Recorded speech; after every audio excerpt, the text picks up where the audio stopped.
Assalamualaikum warahmatullahi wabarakatuh. Perkenalkan, kami dari kelompok 8 beranggotakan saya, Isnatul Mu'anisah dengan NIM 44014190058 dan rekan saya, Rahayu Kurniasari dengan NIM 44014190095. Pada kesempatan kali ini, kami akan mempresentasikan mengenai periderm dan jaringan sekretory. Yang pertama adalah periderm. Yang akan kita bahas kali ini antara lain ada pengertian periderm, struktur periderm, perkembangan periderm, lentisel, riptidom, poliderm, periderm luka, dan periderm pada monokotil. Pengertian periderm. Jadi, periderm ialah jaringan pelindung yang dibentuk secara sekunder menggantikan epidermis pada batang dan akar yang telah menebal akibat pertumbuhan sekunder. Seperti yang kita tahu bahwa pertumbuhan sekunder ini berupa peningkatan ketebalan sumbu primer, dapat terjadi pada batang, cabang, maupun akar kebanyakan tumbuhan dikotil dan gimnospermae. Pertumbuhan sekunder ini didorong oleh dua meristem sekunder, yakni kambium pembuluh atau vaskuler dan kambium gabus atau velogen. Nah, aktivitas kambium vaskuler itu nantinya akan menghasilkan xilem dan floem. Sementara aktivitas kambium gabus atau velogen nantinya akan menghasilkan velum ke arah luar dan veloderm ke arah dalam. Nah, ketiga kompleks velum, velogen, dan veloderm inilah yang disebut sebagai periderm. Struktur periderm.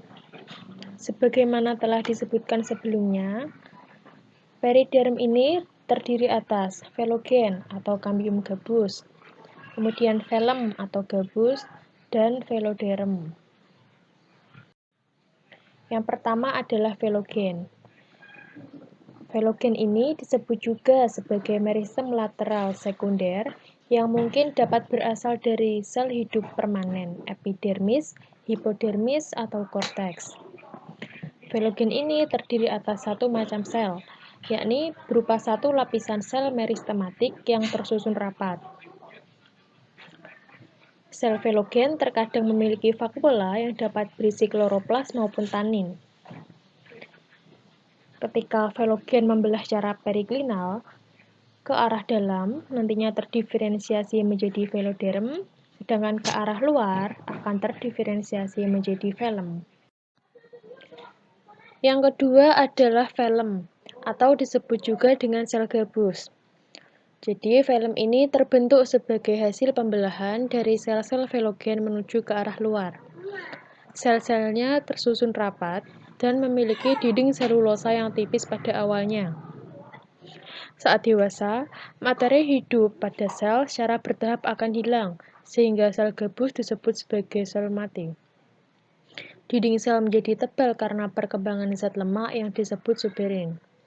Suberin ini memiliki sifat tahan air.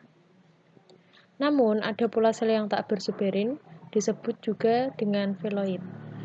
Sel tak bersuberin memiliki dinding tebal agak mengeras dan dapat berdiferensiasi sebagai skleroid. Yang ketiga ada veloderm. Jadi, veloderm ini disebut juga korteks sekunder. Veloderm terdiri atas sel hidup dengan dinding sel tipis berupa selulosa non-suberin.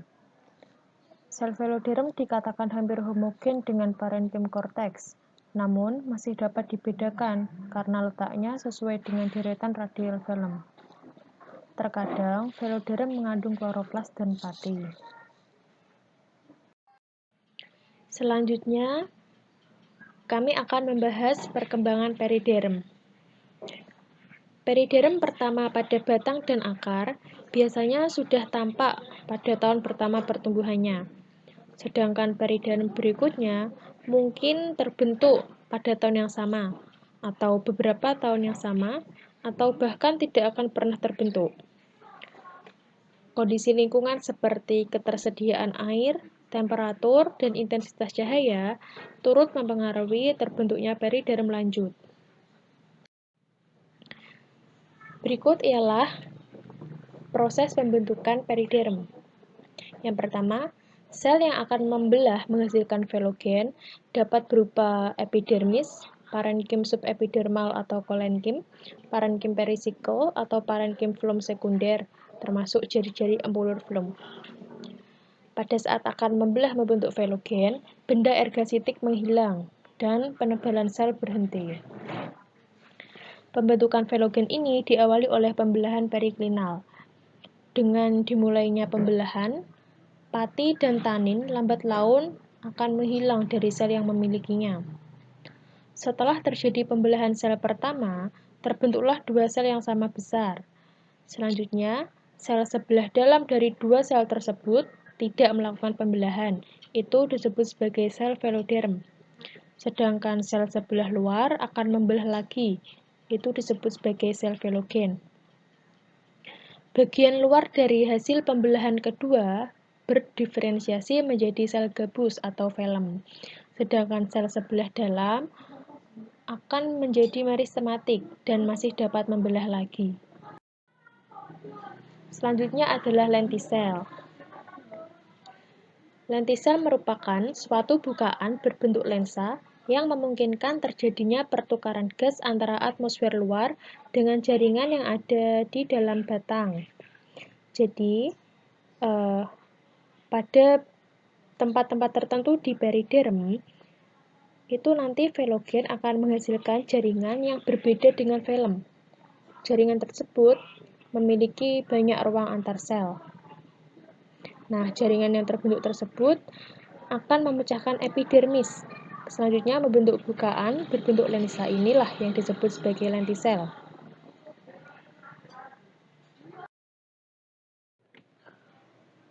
Pada tumbuhan dikotil, lentisel dibedakan menjadi 3 jenis. Yang pertama adalah lentisel yang paling sederhana, memiliki jaringan pengisi terdiri dari sel bersuberin. Jaringan ini meskipun memiliki ruang antar sel, mungkin lebih atau kurang tersusun rapat, dan mungkin menunjukkan lapisan pertumbuhan tahunan. Dengan jaringan renggang berdinding tipis muncul lebih awal, sedangkan jaringan berdinding tebal yang lebih rapat berkembang kemudian. Lentisel jenis ini terdapat pada Persea, Liriodendron, Magnolia, Salix, Pyrrhus, Malus, dan Populus. Kemudian lentisel jenis kedua, yakni terdiri dari sekumpulan sel yang tersusun renggang tak bersuberin yang di akhir musim tumbuh diikuti pembentukan lapisan sel bersuberin yang lebih rapat. Lentisel jenis ini dapat dijumpai pada Fraxinus, Quercus, Sambucus, dan Tilia. Kemudian lentisel jenis ketiga memiliki jaringan pengisi berlapis-lapis karena jaringan renggang tak bersuberin tersusun bergantian secara teratur dengan jaringan rapat bersuberin. Lentisel jenis ini terdapat pada Betula, Fagus, Prunus, dan Robinia. Selanjutnya adalah retidom. Retidom merupakan bagian kulit yang mati, terdiri atas jaringan yang terisolasi oleh periderm dan lapisan periderm yang sudah tidak aktif lagi.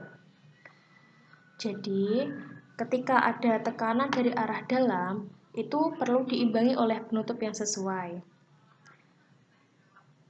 Ketika jaringan di sebelah dalam itu terus bertambah, nantinya dapat mengakibatkan keretakan pada periderm.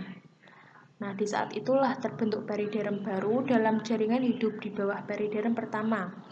Sehingga untuk sementara waktu, periderm kedua memenuhi syarat sebagai lapisan pelindung pengganti epidermis.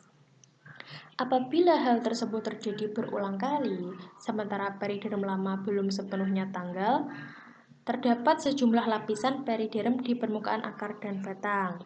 Kemudian, jaringan yang terisolasi oleh periderm tidak lagi memperoleh air dan zat hara, sehingga berujung pada kematian sel-sel pada jaringan. Nah, penumpukan sel-sel mati beserta lapisan periderm yang tidak aktif inilah yang disebut sebagai ritidom. Selanjutnya ada poliderm. Jadi poliderm ini merupakan jaringan pelindung berstruktur khusus yang hanya dimiliki akar di bawah tanah dari famili Hypericaceae, Myrtaceae, Onagraceae, dan Rosaceae. Poliderm ini terbentuk dari meristem yang berasal dari perisikel dan terdiri atas lapisan selang-seling dari lapis sel bersuberin dan beberapa lapis sel tak bersuberin. Poliderm dapat menjadi sebel 20 lapisan sel atau lebih, namun hanya lapisan sel paling luarlah yang mati. Pada bagian sel yang hidup berfungsi sebagai tempat menyimpan cadangan makanan. Selanjutnya ada periderm luka. Pada dasarnya, periderm alami dan periderm luka itu sama asalnya dan memiliki unsur sel yang sama pula. Pembentukan periderm luka didahului oleh penutupan permukaan yang terbedah oleh jaringan bekas luka. Pada diagram 1 terlihat broken cell layer, yaitu jaringan yang rusak atau luka. Kemudian, jaringan itu mencakup jaringan yang sudah mati di permukaan dan sel hidup di bawahnya, yang kemudian bersuberin dan berlignin membentuk lapisan penutup. Velogen luka terbentuk di bawahnya, dan jika gabus dihasilkan, maka jaringan mati akan bergerak keluar. Berikutnya adalah periderm pada monokotil. Jadi pada tumbuhan monokotil ini jarang sekali terbentuk periderm, seperti pada tumbuhan dikotil. Salah satu contoh tumbuhan monokotil yang membentuk periderm adalah Rositonea. Peridermnya ini memiliki susunan, yaitu velum berisi sel berdinding lignin tebal yang tersusun rapat. Beberapa sel veloderm juga mengalami sklerifikasi dan lignifikasi.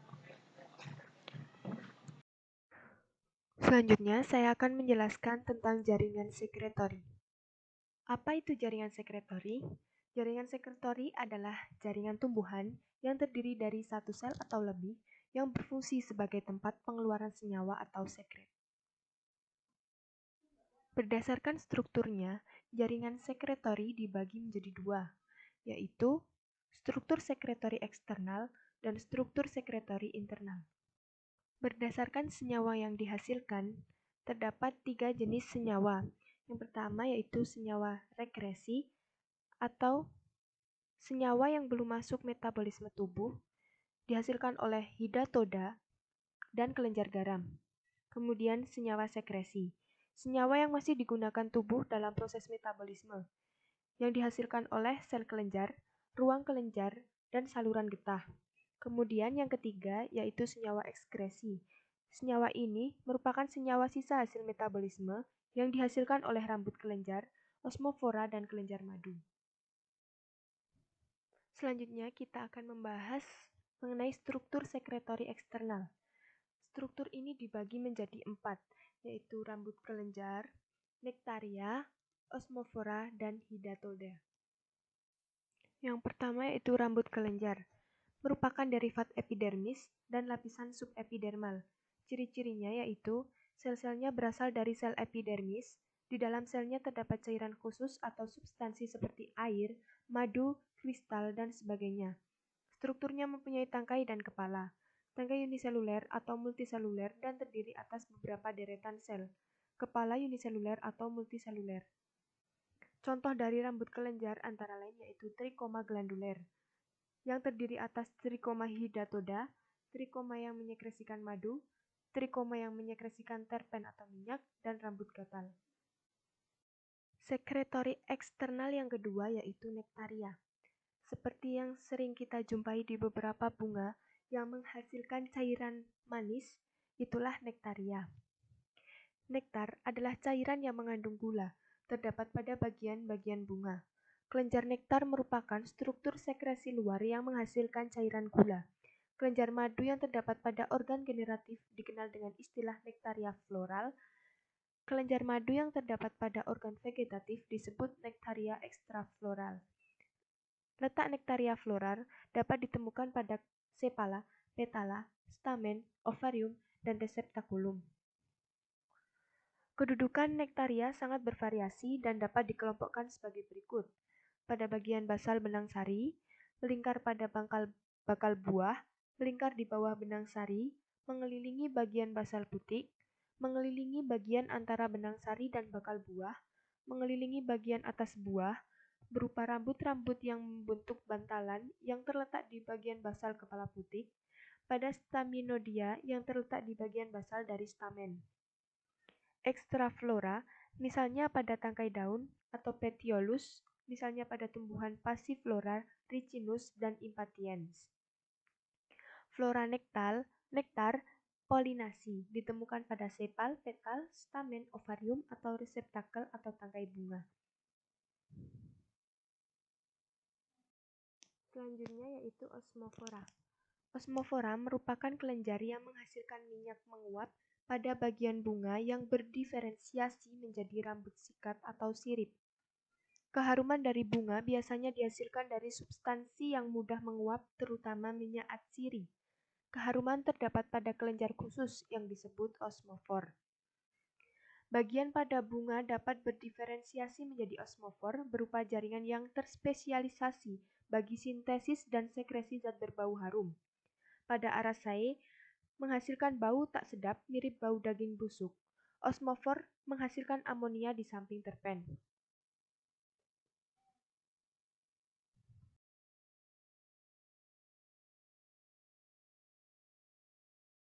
Selanjutnya, sekresi eksternal yang terakhir yaitu hidatoda. Hidatoda mengeluarkan air dari bagian dalam daun ke permukaan. Prosesnya disebut gutasi. Hidatoda merupakan bagian daun yang telah termodifikasi. Biasanya terdapat pada tepi atau ujung daun, tempat air dibebaskan oleh silem mencapai permukaan daun. Dari trakei air keluar melewati epitema atau mesofil termodifikasi dan meninggalkan daun melalui pori di epidermis. Pori berupa stroma yang tak mampu melebarkan atau menyempitkan celahnya. Berikut ini merupakan hidatoda daun Saxifraga lingulata beserta bagian-bagiannya. Selanjutnya yaitu struktur sekretori internal. Dibagi menjadi 3, sel sekretori, ruang dan saluran sekretori, dan latisifer. Sel sekretori umumnya terdiferensiasi dari sel parenkim dan mempunyai kandungan bermacam-macam seperti balsam, resin, minyak, dan tanin. Sering tampak sebagai alat khusus yang berbeda dengan sel tetangga, sehingga disebut idioblas. Berbentuk isodiametrik atau seringkali lebih luas, mungkin memanjang menjadi kantung atau buluh. Satu tipe yang umum dikenal berdasarkan isi selnya adalah sel minyak. Ruslan dan Harris mengemukakan perkembangan sel minyak. Yang pertama, stadium tetesan minyak. Yang kedua, stadium tetesan membranogen dengan kupula. Yang ketiga, stadium tetes minyak dengan kupula. Dan yang keempat, yaitu pada perkembangan selanjutnya, semakin membesarnya tetes minyak dengan kupula menjadi gelembung minyak dengan kupula. Inti sel semakin mereduksi, akhirnya gelembung minyak memenuhi lumen sel dan terbentuk sel sekretori yang berisi minyak.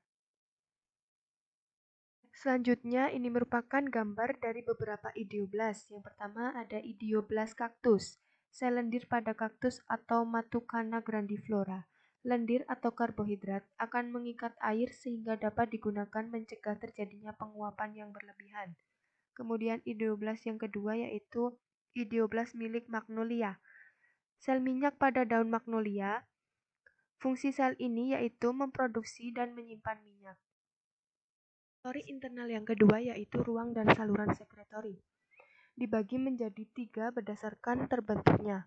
Yang pertama yaitu ruang sizogen, terjadi karena menjauhnya sel yang satu dengan sel lainnya. Kemudian yang kedua yaitu ruang lisigen, terjadi karena ruang antar sel yang terjadi karena lisisnya dinding dan dikelilingi oleh sel-sel yang hancur dan pecah di sekitar ruang. Kemudian yang ketiga yaitu ruang sizolisigen, terjadi baik secara sizogen maupun lisigen. Berikut ini merupakan gambar dari terbentuknya ruang dan saluran sekretori dengan cara lisigen dan skizogen. Yang terakhir yaitu latisifer. Latisifer merupakan sel atau sekelompok sel yang menghasilkan lateks. Latisifer ditemukan pada sejumlah besar jenis dan marga tumbuhan. Tipe-tipe latisifer. Tipe yang pertama yaitu tidak beruas. Berasal dari sel tunggal yang memanjang seiring pertumbuhan tanaman. Kadang-kadang bercabang. Contoh yang tidak bercabang yaitu tanaman vinca dan cannabis.